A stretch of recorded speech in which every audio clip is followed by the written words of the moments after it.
This is a presentation on calculating the business value of information technology. Calculating the business value of information technology is important as IT implementation is initially very costly, and it is important to determine if IT leads to a return on investment. Many major corporations have not successfully implemented IT as they have not properly managed their systems and have not done a proper analysis of the business value of the IT they are investing in. For example, in 1996, Oxford Health Plans tried to implement a new billings and claims processing system, and because of their inability to manage the system, lost $78 million. These mistakes such as this show many of the common errors corporations make when calculating the business value of IT. More of an effort needs to be made in calculating the business value of IT as the implementation has many potential benefits. It is important to understand that IT will not necessarily increase revenue, however it can facilitate other intangible benefits such as safety measures and quality assurance.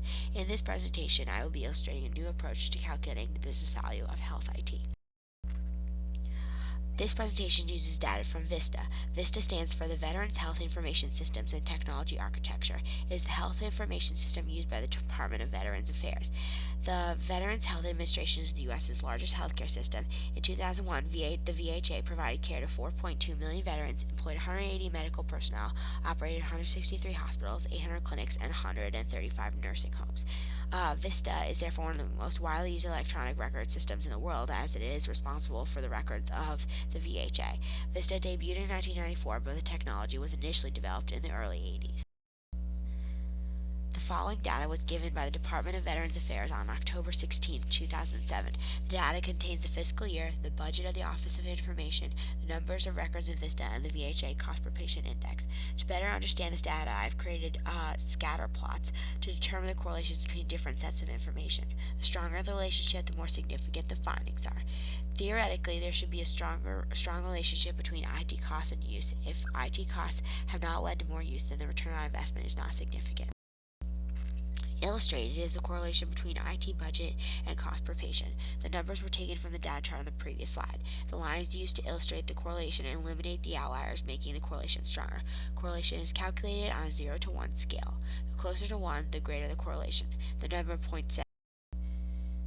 This slide shows the correlation between records in VISTA and cost per patient. The correlation here is only moderate as the number is 0.585, which is about halfway between 0 and 1. The next slide correlates the use of IT in relation to IT budget. Again, there's moderate correlation as the number of 0.585 is a little halfway between 0 and 1.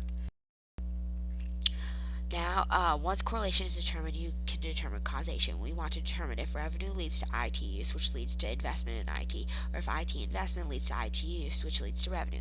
There are different equations to determine this, with the variables representing the different correlations. In these equations, PCR stands for the correlation between the cost of IT and revenue. PCU represents the correlation between the cost and use of IT. PUR represents the correlation between the use of IT and revenue. You can plug in the already determined correlations to find out the causation. The number closest to 0 determines the causation. When using this equation, it was determined that investment in IT led to use, which led to investment. As a result, the number was negative 0.46, which is close to 0. There are pros and cons in using this type of analysis.